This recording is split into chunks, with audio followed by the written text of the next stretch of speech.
Hola, bienvenido a todos. Buenos días o buenas noches, depende del momento del día que estáis mirando a este video. Yo soy Tommy de Sans Tactique y como todas las videos que yo soy con Adrián. Adrián, ¿cómo estás hoy? Tommy, qu'est-ce qui t'arrive? Tu sais que Lionel est arrivé en Ligue 1, hein. On n'a plus besoin de parler en espagnol, c'est terminé ça, hein. C'est bon, C'est bon, il est là? Il c'est est arrivé? C'est bon? c'est fait, c'est fait, Il nous coupe. C'est fait, ça y est! c'est C'est fait, fait. Lionel est là! Putain, Lionel est là, évidemment. Hector Studio, bonjour à tous les amis. Bienvenue dans cette vidéo Sens Tactique, la 19e vidéo Sens Tactique, autant pour moi. Preview Ligue 1 Uber Eats 2021-2022. Évidemment, cette vidéo va être en français. Je suis Tommy de Sens Tactique. Et comme à chaque fois, je suis avec Adri. Et évidemment, vous l'avez compris, on va s'intéresser au Paris Saint-Germain. Adri, comment vas-tu aujourd'hui? Salut Tommy, salut à toutes et à tous. Ça va très bien, ça va très bien. Forcément, il y a une saveur un peu particulière aujourd'hui dans cette preview du Paris Saint-Germain, au-delà de l'ogre PSG, bien sûr. On vient d'apprendre la nouvelle, là, c'était hier. Au moment où on tourne la vidéo, ça s'est passé hier et aujourd'hui, on a mangé toute la journée des conférences de presse, des images, des vidéos, etc. Donc, forcément, on voulait faire une petite intro en rapport, mais on va aussi parler du club et de ce qui s'est fait à côté de ça. Mais voilà, globalement, bienvenue Léo et ça va être un régal cette saison, tout simplement. Ouais, quelle folie, on va avoir l'occasion d'en parler, évidemment, comme tu disais très justement. Cette vidéo ne va pas être dédiée à Lionel Messi, mais évidemment, comment parler de la saison et de Paris sans parler, évidemment, de Lionel Messi, mais on va parler du Paris Saint-Germain dans son ensemble, comme dans toutes les vidéos. Et comme dans toutes les vidéos, évidemment, on va vous rappeler où vous pouvez nous retrouver. Vous pouvez évidemment nous retrouver sur tous nos réseaux, Sens Tactique, majuscule OS, majuscule OT, sur Instagram, Facebook et Twitter. Vous pouvez aussi nous retrouver sur Twitch et du coup, potentiellement cette saison, retrouver Lionel, évidemment, et tous ceux qui font évidemment la Ligue 1, car comme vous le savez, chez Sens Tactique, on aime tout le monde, et c'est pour ça d'ailleurs qu'on en a notre 19e vidéo, puisqu'on souhaitait parler de tout le monde, vous le savez, c'est la philosophie chez nous. Du coup, retrouvez-nous sur Twitch, et vous pouvez évidemment nous retrouver, mais surtout retrouver le reste de la communauté sur notre Discord. Toutes les informations et tous les liens que je viens de vous mentionner sont disponibles dans la description de cette vidéo. Du coup, vous n'avez aucune raison de passer à côté. De plus, on vous rappelle que si vous aimez cette vidéo, pour venir nous aider, on n'hésite pas, on colle le petit like, la petite cloche et éventuellement le petit follow qui fait plaisir. Vous êtes de plus en plus à rallier la cause sur YouTube et ça fait plaisir. Il y aura pas mal de contenu aussi au fil de la saison puisque les stades réouvrent et ça, on attendait que ça puisque comme beaucoup de créateurs de contenu, on s'est fait un petit peu tacler par la pandémie au moment où on décidait justement d'engager des voyages, etc. Tout ça a été repoussé et on arrive enfin au bout du tunnel. Donc voilà, restez connectés à Sens Tactique et évidemment suivez toutes les informations via les réseaux mentionnés précédemment. Du coup, Adri, maintenant qu'on a fait ce petit instant publicitaire, on va pouvoir aller du côté de Paris et on va évidemment, comme à chaque fois, parce qu'on ne change pas les habitudes, on ne bouscule pas les habitudes. Juste là, la petite photo de Léo. Je crois quand même que c'était de bon ton. C'est Voilà. peut-être la petite habitude qu'on a bousculée. Du coup, on va pouvoir parler de la saison dernière pour commencer du Paris Saint-Germain. Donc, une saison sans Messi. On va parler de la saison 2020-2021. Adri, comme d'habitude, que peux-tu nous dire sur cette saison passée du Paris Saint-Germain?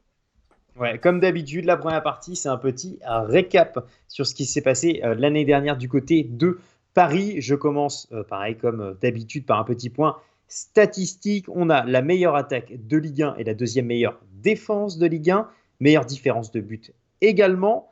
Paris a terminé deuxième équipe à domicile et deuxième à l'extérieur aussi. Les meilleurs buteurs du club, Kylian Mbappé, 27 buts et qui est aussi le meilleur buteur de Ligue 1. J'ai mis entre parenthèses, reste s'il te plaît.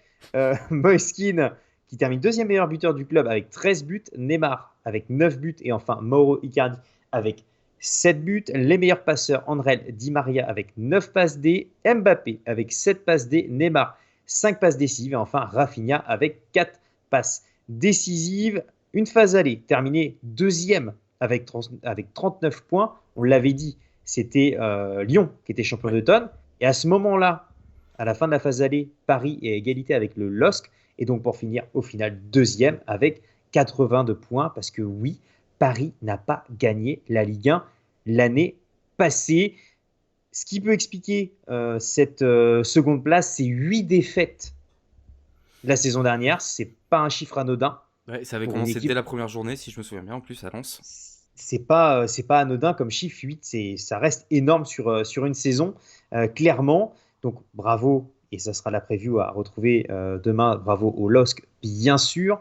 J'ai mis dans les choses un peu importantes de la saison, on a eu notamment la blessure de Bernat sur le côté gauche. C'est partie évidemment des choses importantes. En championnat, en termes de match, j'ai noté qu'à la 31e journée, c'est un match qui au final, c'est un peu envolé parce que je ne sais pas si c'était l'enjaillement qu'il y avait sur le LOSC ou quoi que ce soit et qu'on regardait peut-être plus du côté de Lille. Mais à la 30e journée, au Parc des Princes, il y a un PSG Lille. À la 30e Je me souviens. journée. Et à ce moment-là, il y a égalité de points entre les deux équipes. Mm. Et le LOSC va gagner Ouais. 1-0 du côté du Parc des Princes. Donc, comment ne pas parler de tournoi au-delà de tous les autres matchs de Lille, notamment celui face à Lyon. On aura l'occasion d'en reparler. Mais voilà, Paris a eu à un moment donné l'opportunité de repasser devant et n'a pas pu la saisir et a dû se contenter de cette deuxième place.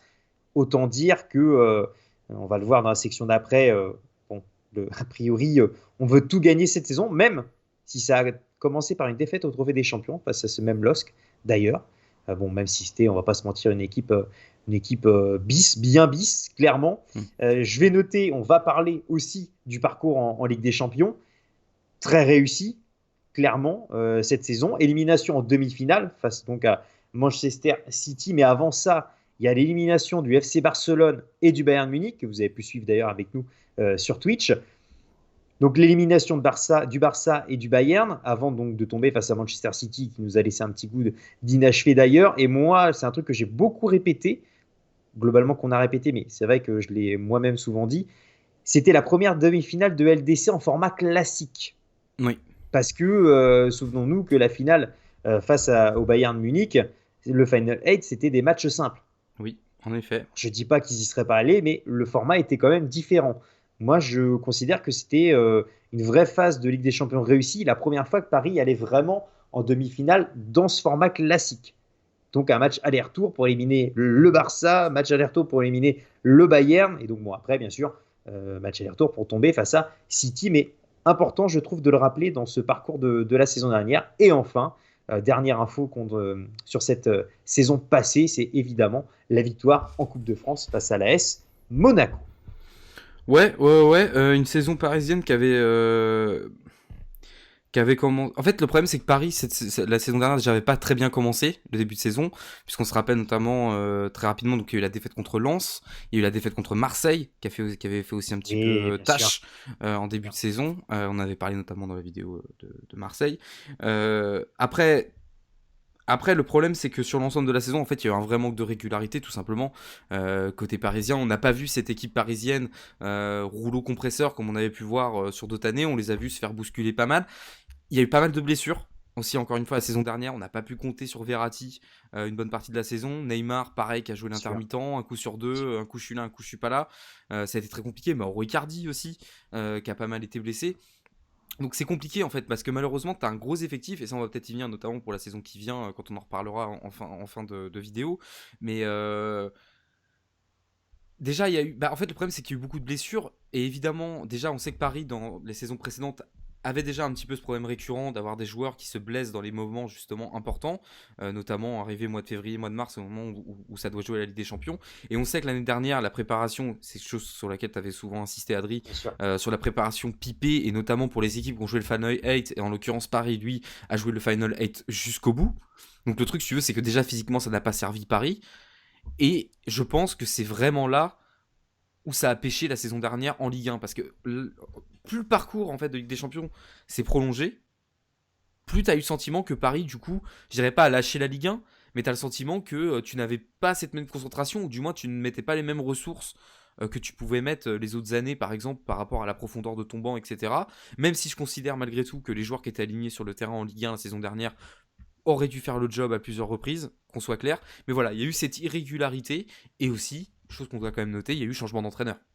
Évidemment. Aussi au fil de l'année, avec notamment la méthode Thomas Tuchel qui, à un moment donné, a sauté pour remplacer par Mauricio Pochettino. Ça a été une saison très instable pour Paris l'année dernière, que ce soit, comme je le disais, donc au niveau de l'effectif, au niveau du club, donc au niveau du staff aussi. Et c'est vrai que des saisons comme ça, au même au niveau de la préparation, et donc des saisons comme ça, c'est compliqué. Et je pense que c'est vraiment là où ça a pêché du côté de Paris. Et surtout, pour ce qui est de la saison dernière, je suis désolé, mais quand t'as un mec comme Neymar qui joue, je sais plus, alors j'ai plus la stat du nombre de matchs qu'il a joué la saison dernière, mais c'est Moitié, hein. famélique. Ouais, moins de la moitié. C'est pas possible d'avoir un playmaker, un mec comme ça, qui joue un match sur deux. Et encore, quand il est là, en plus, faut encore s'assurer qu'il le joue vraiment, comme on est en droit d'attendre que Neymar joue une rencontre. Donc ouais, une saison d'inconstance pour Paris la saison dernière qui a coûté cher à la fin et qui fait que ça termine derrière Lille et que malheureusement ça vient se fracasser en Ligue des Champions sur une équipe comme Manchester City qui avait certainement plus de certitude. Ouais, et Thomas Tuchel qui s'en est allé pour lui gagner la Ligue des Champions du côté de Chelsea aussi. Histoire pas drôle évidemment, comme Thiago Silva d'ailleurs, même si évidemment on les félicite et moi je suis très content notamment pour Thiago Silva qui mérite vraiment ça, mais bon forcément ça a fait sourire, en jaune pour les supporters parisiens évidemment, mais voilà, on espère évidemment parce Après, que l'objectif numéro un reste cette Ligue des Champions. après si on partait de ce principe-là, dans ce cas-là, il y aurait pu y avoir pire. Hein, t'aurais pu aller en finale contre Tourelle et perdre. C'est ça, bien sûr, tu as Parce que toujours un ça, franchement, scénario sincèrement, évident, ça aurait été vraiment moche. Du c'est coup, clair. voilà. Donc moi, c'était en tout cas ma vision. Je sais pas si tu la partages, mais en tout cas, moi, c'était ma vision de la saison parisienne l'année dernière. Beaucoup de paramètres, voilà, qui ont tout simplement Et le entraîné une Final 8. inconstance. Tu as eu raison de Exactement. le préciser, le Final 8 a beaucoup pesé, notamment dans cette fin de saison et dans le Money Time. Évidemment que la préparation qui n'a pas pu être optimum avec ce Final 8, ça a joué évidemment. Et en plus de tous les éléments qu'on a cités, blessures, changement de staff, etc. Oui, parce que juste rapidement, très très rapidement, mais je me souviens notamment qu'en début de saison, Paris, il y a un moment donné où tu demandais même s'ils avaient assez de joueurs professionnels pour aligner des joueurs le week-end avec le Covid au début de saison. Je te Exact. rappelle, il y avait une Ouais, épidémie de Covid, etc. Enfin, ça avait été tout très compliqué. En tout cas pour Paris, d'un point de vue de la santé de l'effectif. Voilà, ça a été très compliqué. tout à fait. Du coup, Adrien, on va pouvoir passer à la deuxième partie. Et là, Mhm. ouais, tu peux y aller, tu peux le dire, ouais, carrément. Tu peux le dire. On va passer à l'effectif. Vous savez comment ça marche. Adrien vous le dit souvent. On va parler un petit peu de l'effectif de la saison dernière. C'est un petit mix entre la saison dernière et cette saison. Adrien, la piste aux étoiles, c'est parti. C'est parti, comme d'habitude. Deuxième partie, c'est un petit tour sur l'effectif. Donc, ça mélange des joueurs de la saison dernière et de cette année. Je vais aussi faire après un petit tour du côté des arrivées et des départs au niveau des transferts. Autant vous dire qu'il y a pas mal de choses à dire. On va se lancer déjà dans les joueurs présents.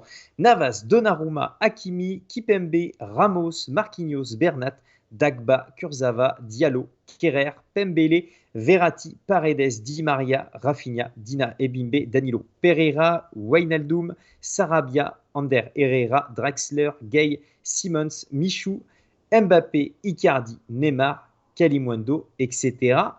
etc. Autant dire qu'il y a évidemment des joueurs qui ne sont plus là. Pareil, on précise aussi que quand on tourne la vidéo, on n'a pas forcément tous les éléments. La preuve, là, j'ai cité Pembele qui vient de se faire prêter du côté des Girondins de Bordeaux. Mais encore une fois, c'est au moment où on tourne la vidéo, évidemment, qu'il pourra se passer encore beaucoup de choses d'ici la fin du mois d'août. Au niveau des arrivées, bon, je prends juste une petite respiration. Voilà. Alors, Paris a dépensé 60 millions sur, pour les transferts. Bon, on va commencer par lui, c'est Hakimi. Voilà. Sinon, il n'y a plus d'autres transferts qui ont coûté de l'argent, à proprement parler, Alors, entre indemnité guillemets. de transfert. Voilà, on parle d'indemnité de transfert. Alors, j'ai noté quand même le transfert définitif de Danilo Pereira. On n'a pas parlé, mais il était prêté et du coup, transfert définitif. Après, il y a des retours de prêt. Et sinon, dans les joueurs qui sont arrivés libres, alors, donc on a Wijnaldum, Sergio Ramos, Donnarumma et un certain Léo Messi.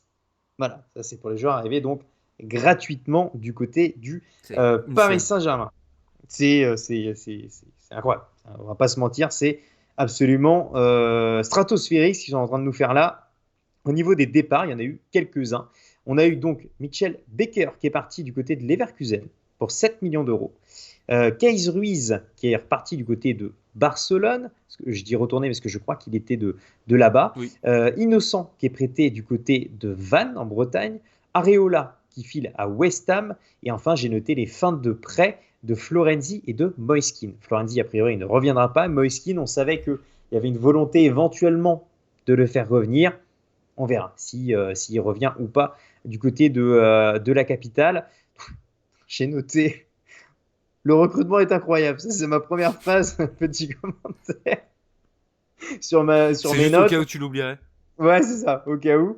Donc forcément, j'ai noté, après que dire dans un recrutement pareil, mais on sait que on va peut-être rechercher à gauche de la défense, parce qu'on a Bernat qui va revenir de blessure. Kurzawa, ça a pas mal parlé, notamment pour transférer. Bon, il a l'air de rester pour l'instant, mais à voir si on lui cherche pas comment dire, un suppléant avec Bernat, sachant que Bernat, a priori, quand il va revenir, sera titulaire, et peut-être, pourquoi pas, un milieu supplémentaire, avoir éventuellement un milieu en plus. On verra ce qui est décidé, mais évidemment que tu es déjà très, très, très, très, très, très bien fourni un peu partout. Et évidemment, l'interrogation maintenant qu'on a tous ces gens-là qui sont arrivés, évidemment que une fois que la folie sera retombée, même si elle va pas retomber tout de suite, entre guillemets, bon, il y aura évidemment l'histoire Mbappé qui risque de revenir relativement rapidement. Rappelons qu'il est à un an de la fin de son contrat. Ça risque de aussi pas mal faire parler dans Mais, les semaines, mois à venir. mais d'ailleurs, c'est même pas un an en fait. Si je me trompe pas, c'est 6 mois. Parce que je crois qu'en fait, son contrat il se termine cet hiver en fait. Je pourrais pas te confirmer. Je crois que c'est dans un an, mais après, même si c'était dans un an, on peut considérer qu'à partir du 1er février, il peut négocier avec qui il veut. Ouais, À partir du moment où les trans. oui. Donc, bon, dans tous Ouais, les ouais, c'est cas, peut-être ça du coup. Ouais, t'as peut-être raison du coup. C'est peut-être plus comme ça. Ouais. Je crois que je t'as pense, peut-être raison. moi, je pense que c'est ça. Mais voilà. Mais évidemment que ça va être quelque chose qui risque de revenir, risque de revenir relativement souvent. Mais voilà, effectif absolument énormissime. Et quand tu vois ce qui a été fait, il y avait un besoin sur le côté droit. C'est Hakimi qui arrive, sans doute ce qui se fait de mieux. Tu avais besoin au milieu de terrain, tu as Wijnaldum qui arrive. Derrière, tu n'avais pas forcément besoin, mais tu as Ramos au cas où. Pourquoi? C'est quand Ça même. peut servir, ça peut dépanner. Ah ouais, voilà, au cas où. Dans les buts, tu n'avais pas besoin, tu as Donnarumma qui est arrivé. Et devant, si Di Maria fait pas l'affaire, tu le remplaces par Lionel Messi. Pour faire un Messi, un Messi Mbappé Neymar. C'est vrai que Donc j'avais pas, voilà, c'est vrai que j'avais pas tellement pensé depuis le début parce que je pensais beaucoup Neymar et tout. Mais c'est vrai, Di Maria Messi, mine de rien. bien sûr, C'est vrai bien que j'avais sûr, pas pensé à ça, mais au final, oui, Di Maria Messi, ouais, complètement. c'est ça. Écoute, Sacré effectif, hein. ouais, bah moi je dirais qu'un mot hein, très rapidement sur cet effectif parisien parce que je crois que tu l'as quand même, t'as déjà bien avancé la question. Clairement, tu regardes ça, je vous dis clairement, tu regardes tous les noms qui s'affichent, mais c'est-à-dire qu'on va dire du top au un peu plus modeste façon de parler au sein de cet effectif, c'est une équipe fut. Ah ouais, non, mais c'est hallucinant. Non, mais c'est une équipe fut en fait. Ah, On va bien pas se sûr. mentir. Là, tu regardes, tu prends le truc tel qu'il est, c'est une équipe FIFA Ultimate Team. C'est-à-dire qu'il n'y a pas Mm. de. Tu sais, c'est-à-dire que t'as ce mec qui complète le banc avec Danilo Pereira et tout, et puis ton attaque c'est Neymar, Mbappé, Messi. Enfin, il n'y a pas d'autre mot. Après, et du coup, on va y venir notamment pour la saison suivante. Maintenant, le fait est que, avec un effectif comme ça, tout le monde dit, en tout cas, c'est ce que tout le monde dit, tu dois tout gagner. Maintenant, Mhm. attention, les individualités ne font pas le collectif. Bien sûr, bien sûr. Attention, maintenant, normalement, là, t'atteins quand même, on est en train d'atteindre de la crème de ce qui peut se faire en termes d'effectifs.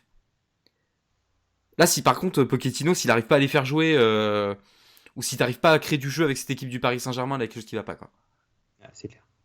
Là, il y a un C'est truc, clair. là, il y a un truc qui va pas. Et par contre, moi, je peux te dire que là, moi, tout le monde rigole, mais moi, je suis à la place de Pochettino. Certes, tu dois kiffer, mais là, par contre, tu dois commencer à te gratter la tête un peu, je pense, quand même. Ça doit commencer. Parce Tu que dois tu être sais que si tu content. rates, tu seras peut-être le mec qui aura raté avec l'effectif certainement le plus talentueux peut-être de l'histoire de notre sport, quoi.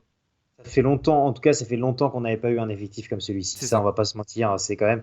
Attention, j'ai dit un Voilà. des Et effectifs, hein. J'ai bien pas dit sûr, bien sûr, bien l'effectif, hein. sûr, je sais bien. Mais ouais, ouais, ça fait longtemps et voilà, et ça sera en Ligue 1. Pour tous les amoureux de Ligue 1 qui nous Ouais, regardent, c'est fou. ça sera en Ligue 1 et tous les gens qui supportent leur club, pas forcément Paris, mais voilà, vont avoir la chance. Évidemment que les gens vont au stade globalement pour voir leur équipe, pour encourager leur équipe, mais on peut pas enlever le fait de se dire que bah, si tu te déplaces quand c'est Paris et que tu as Messi en face, c'est quand même un bonheur. Évidemment que tu vas souhaiter qu'une chose, c'est que Paris perde et que parce que tu supportes ton club et voilà. Mais quel bonheur d'avoir la chance de voir ces joueurs évoluer dans une même équipe et comme adversaire. Et imagine pour ceux qui ont la chance, parce que j'espère que Paris tombera quand même. Enfin, ça n'empêche pas que j'espère que les équipes vont tout faire et vont pas venir juste pour s'en prendre 5 dans la musette. Et de te dire, vas-y, je peux faire tomber une équipe avec le meilleur joueur de l'Euro, Lionel Messi 6 fois Ballon d'Or, Neymar, Mbappé, enfin tout l'effectif et ça pour notre championnat c'est juste fabuleux. Ouais, maintenant je mettrais quand même un petit bémol parce qu'on a vu notamment avec le cas Neymar. Par contre, j'espère que Léo, attention, c'était pas le cas à Barcelone, donc voilà, mais j'espère que Léo, il vient pas pour nous jouer 7 matchs dans la saison, quoi. Bien sûr, on est d'accord. Tu vois ce que je veux dire? Parce qu'à un moment donné, c'est rigolo d'avoir des joueurs des grands talents, mais si tu les vois pas jouer, tu vois ce que je veux dire? C'est un poil relou. On est Du d'accord. coup, et puis évidemment, on n'a pas parlé parce qu'on parle de Neymar machin depuis le début. Évidemment, Kiki reste avec nous. Hein, ça serait pas mal tant qu'à faire, hein, Oui. forcément. Hein, maintenant, t'as Messi, Neymar. Moi, je pense quand même que c'est quelque chose qui est censé te donner envie de rester. Voilà. Ça Après, peut, je ça pourrais peut. comprendre que voilà, on verra comment ça se passe, mais moi, en tout cas, je vous le dis, Kiki, s'il te plaît, reste pour la Ligue 1, pour tout ça, pour rien que le rêve de faire cette attaque, reste. Du coup, Adri, on va pouvoir passer à la prochaine étape où t'as fait le tour, où il y a peut-être un petit joueur caché quelque part. Cristiano Ronaldo arrive pas? Non? Non, il est pas. Non, là, j'ai pas d'infos là. J'ai pas d'infos D'ailleurs, sur le. Non, il est pas arrivé. D'ailleurs, j'entendais un mec à la radio hier qui m'a fait beaucoup rire et qui disait que du coup maintenant il faut absolument que Monaco soit Cristiano Ronaldo. Et ça j'ai trouvé ça Bah, et ça j'ai trouvé ça énorme. oh, ah oui, forcément, pour essayer de faire venir Imagine 2 revenir secondes. le duel. Imagine si ça arrivait. Ah, ce serait fou, ça serait fou. Bah, ce qui serait fou, ce serait Marseille avec Cristiano Ronaldo. Là, ça Ouais, serait dingue. là, ouais, mais là ça deviendrait n'importe quoi. Et ce serait nappe. On est bien d'accord. Les Bon, rêves plus grands, on a le droit. exactement, exactement. Bien sûr. Du coup, on va passer à la troisième partie, Adric, comme Mhm. d'habitude. Un petit peu plus tard que d'habitude, mais forcément, avec un tel sujet, ça s'allonge forcément. On va passer au calendrier du Paris Saint-Germain. On sait Paris qui a gagné 2-1 contre 3 lors de la première journée. D'ailleurs, un Paris qui n'a pas été spécialement impérial, on va pas se mentir. Du coup, quel est le calendrier des 3 prochains matchs de Paris pour ce mois d'août? Ouais, comme tu l'as dit, un déplacement à 3 est pas si facile que ça. Ça nous rappelle Très beau qu'il y 3 aura d'ailleurs, pas au de match, passage. ouais, pas de match facile avec un bon Navas dans les buts. Oui, aussi. Donc, deuxième journée, ça sera une réception de Strasbourg. Ça sera samedi soir. Là, on fait la preview en semaine. Ça sera donc samedi soir. Il y aura ensuite un déplacement du côté de Brest, puis un déplacement à Reims. Donc, Paris ouvre sa saison avec 3 déplacements. Ouais, c'est Et bizarre, donc, hein. ouais, et ensuite et donc la réception de Strasbourg. Les matchs attendus pour terminer cette section. Bon, là, j'en ai noté qu'un. Je pense que Paris sera attendu un peu partout en Ligue 1, mais le match avec un petit peu plus de saveur, évidemment, ça sera les classiques ou classico, comme chacun Non, non. l'entend. Je sais que toi, Tommy, c'est classique pour toi. C'est pas classico, Non, Classico, mais c'est en Espagne, je suis désolé. voilà, c'est Même, ça. ça Mais peut, même face, en Argentine d'ailleurs aussi. c'est ça, face du coup, évidemment, à l'Olympique de Marseille. Mais il y aura évidemment plein d'autres très belles affiches à suivre. Mais forcément, ce match face à l'OM avec tous ces joueurs, ces recrues, et un OM prometteur aussi cette saison. Hmm. Et la victoire l'année dernière au Parc, ça peut vraiment être quelque chose de très sympa à suivre. Ouais, complètement. Juste, je me permets, je rebondis parce que ça, c'est un sujet qui me tient à cœur. Euh, on n'est pas hispanophone. Le truc, c'est que classico, c'est très bien pour les. Mais on a une traduction qui s'appelle classique. Et je vous Mhm. garantis un truc, c'est que si PSGOM, on le brandait, c'est-à-dire qu'on en faisait un nom en l'appelant le classique, je te garantis que les gens à l'étranger, avec le mot français, le classique, ils adoreraient. On n'a pas besoin d'appeler ça le classico. Voilà, tout simplement. Ça, c'était mon petit mot personnel. On n'est pas un pays hispanophone, on est un pays français. Je vois pas pourquoi on va chercher classico alors qu'on pourrait éventuellement, déjà on copie, on pourrait l'appeler tout simplement le classique. Donnez vos avis en commentaire d'ailleurs là-dessus, Ouais, mais je c'est trouverais clair. ça 1000 fois plus C'est clair. classe de dire le classique et ce serait classe. Voilà, tout simplement. C'était mon petit message perso sur cette vidéo. Du coup, Adri, maintenant qu'on a fait le tour des matchs, on va pouvoir Mhm. passer. Quel est ton joueur à suivre cette année au Paris Saint-Germain, Adri? Bah, faut savoir que moi j'avais noté quelque chose d'autre avant l'arrivée d'un petit Argentin, donc je vais rester sur ce que j'ai noté. Voilà, et puis éventuellement je te le laisserai. Et c'est la première fois sur ces 19 previews que j'ai choisi 2 joueurs. D'accord. C'est la première fois, c'est Verratti et Neymar. D'accord, C'est ok. Verratti et Neymar. Pourquoi? Parce que j'ai tout simplement mis, entre parenthèses, c'est très simple, c'est débarrassez-vous de vos blessures, entre parenthèses, hygiène de vie, et régalez-nous de votre plein potentiel. Voilà, c'est exactement ce que j'ai mis. Donc évidemment que là, il y a l'arrivée de Messi, j'aurais pu le choisir, mais je vais rester sur ce que j'avais noté en préparant cette preview. Verratti, Neymar, j'en ai marre de les voir tout le temps blessés. C'est deux joueurs, enfin, il n'y a même pas besoin de le dire, on le sait, c'est des joueurs absolument magnifiques et on les a trop peu vus jouer à cause de leurs blessures et ou hygiène de vie. Je veux juste voir ces 2 joueurs jouer le plus possible et nous régaler tous les week-ends. Ouais, complètement. Et je me demande si. D'ailleurs, je suis curieux de voir peut-être qu'éventuellement l'arrivée de Messi pourra avoir comme impact là-dessus d'ailleurs. C'est vrai, Parce complètement. que t'en as beaucoup qui ont envie de jouer, surtout avec Léo. Et puis tu te dis que tout va être, tu vois, projeté sur Paris maintenant beaucoup. Donc tu vas pouvoir te montrer, jouer beaucoup de... Enfin, c'est encore plus grand, quoi. Tu vois ce que je veux dire? C'est encore plus énorme. Du coup, ouais, bah écoute, très bien, Adri. Du coup, mon joueur à suivre cette saison. Je vous avoue que c'est un peu là un petit kiff que je vais me faire. Je vais pas vous mentir, là je prends ce kiff là. C'est un petit peu la première fois que je peux le dire de manière officielle dans une vidéo Sens Tactique. Je vais suivre cette saison du côté du Paris Saint-Germain. Lionel Messi. Tout simplement, je vais suivre Lionel Messi, car c'est tout simplement 6 fois Ballon d'Or, un joueur absolument extraordinaire. Moi, comme j'ai dit à Adri, je vais vous dire sincèrement, moi là-bas, je suis plutôt quelqu'un qui préfère le Real Madrid, à la base. Ça a toujours été le cas. Donc moi, à l'époque, quand il y avait un peu les gagards Ronaldo, Messi, moi j'étais plus son petit côté Ronaldo. J'ai toujours eu beaucoup de respect pour Lionel Messi, le joueur de foot, etc. Mais c'est vrai que de par cette petite chose, bon, bah, je connectais un peu moins. Mais c'est là que tu te rends compte de la puissance du joueur, parce que ce que je disais à Adri, quand il a signé, que je l'ai vu avec sa photo, avec le marqué ici c'est Paris, que à chaque fois que je voyais un nouveau truc qui tombait dans les actualités, j'avais un sourire et je riais tout seul, presque ouais, nerveusement en fait. Je riais nerveusement de plaisir de voir cette image qui, maintenant qu'elle est là, en fait, me remplit de joie. Et je saurais pas vous dire pourquoi, tout simplement peut-être parce que c'est 6 fois Ballon d'Or. Et moi, juste, même si je suis pas le genre de mec qui a des maillots Messi, je suis pas le genre de mec qui machin. Pour moi, c'est un joueur extraordinaire que j'adore. Mais par exemple, moi, j'ai dans mon ranking historique, j'aurais toujours Zizou parce que c'est une question de fibre. Mais on parle de putain de Lionel Messi, quoi. Tu vois ce que je veux dire? Et là, tu le vois avec ce maillot de Paris. Et je me dis, putain, Lionel est là. Et ça m'a fait un effet de joie. Et c'est pour ça aussi qu'un mec comme Lionel Messi est incroyable et qui rend le football aussi beau pour des millions de personnes. C'est que voilà, même si t'as pas un intérêt énormément focus comme beaucoup d'autres, et ben rien que de le voir dans cette situation, ça te file de la banane. Et c'est ça les joueurs à émotion, tout simplement. Et on va se régaler cette saison. Il n'y a pas d'autre mot. Il n'y a pas d'autre mot, tout simplement. Donc voilà. Adri, du coup, on va passer au classement pour le Paris Saint-Germain cette saison. Ah, tu sais quoi? On le dit ensemble à 3. 1, vas-y. 2, 3. Premier. Voilà. On n'a pas été dans les temps, mais c'est pas grave. C'est pas grave. Là, enfin, je veux dire, à la limite, c'est presque un devoir en fait. Ouais, sans blague. Tu vois ce que je veux dire? Et attention, parce que je trouverais ça magnifique qu'une équipe arrive à faire le taf à côté. Hein. Je trouverais ça magnifique. Hein. Mais je trouverais ça aussi une anomalie d'histoire totale. Tu vois ce que je veux dire? Là, c'est plus possible, quoi. C'est juste impossible. Tu présentes une équipe comme ça dans un championnat qu'on considère un petit peu moins fort que les 4 autres. Évidemment que ce serait une anomalie. Évidemment. Déjà que l'année dernière, mais bon, grand respect à Lille et bravo à eux. Moi, j'ai pris beaucoup de plaisir à regarder Lille, mais on est d'accord que présentant une équipe pareille, évidemment que personne peut dire sérieusement ce Paris-là ne doit pas être champion à la fin de l'année. Alors après, toujours pareil. Par contre, comme je disais, jurisprudence Neymar. Parce que si c'est pour avoir cette attaque-là... Parce qu'imaginons, tu gardes Mbappé, Neymar, Messi. Moi, j'ai envie de la voir full. Tu vois ce que je veux dire? Bon, alors, faire un peu de turnover.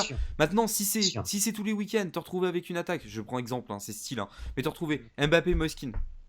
Ou Mbappé, Moskin, Di Maria.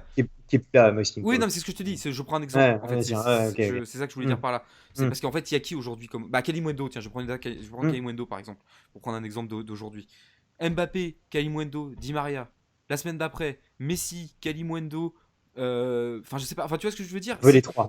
Voilà, c'est-à-dire que si t'as du mix constant, au bout d'un moment, ça va devenir relou. Tu vois ce que je veux dire? Et c'est pas ça. Nous, ce qu'on veut. Alors, évidemment, il y aura le turnover par rapport à la Champions League et tout. Mais mettez-les nous, quoi. Tu vois ce que je veux dire? Mettez-les nous, quoi. C'est pas parce que tu vas jouer, à Angers ou que tu vas jouer là-bas.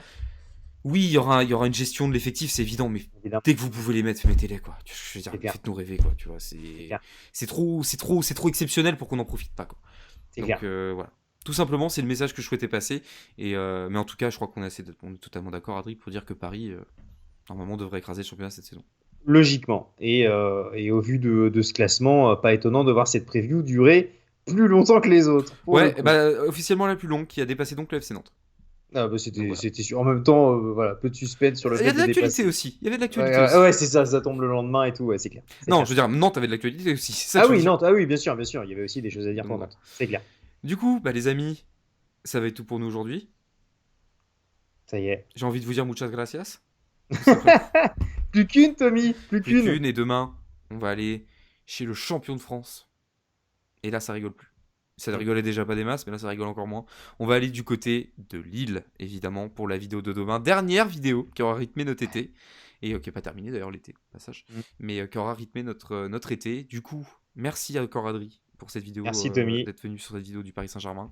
C'était Adrien et Tommy de Sens Tactique. Merci de nous avoir suivis. On espère en tout cas que ça vous a plu. On se retrouve demain pour la dernière vidéo en apothéose à parler du LOSC. Et évidemment, juste pour le plaisir simplement, Lionel Messi est joueur du Paris Saint-Germain et jouera en Ligue 1 cette saison. Et ça sera au Parc des Princes et partout en France, mais aussi chez Sens Tactique. Merci à tous. Bonne soirée ou bonne journée selon l'heure à laquelle vous nous regardez. C'était Tommy Adri. Salut. Salut à tous.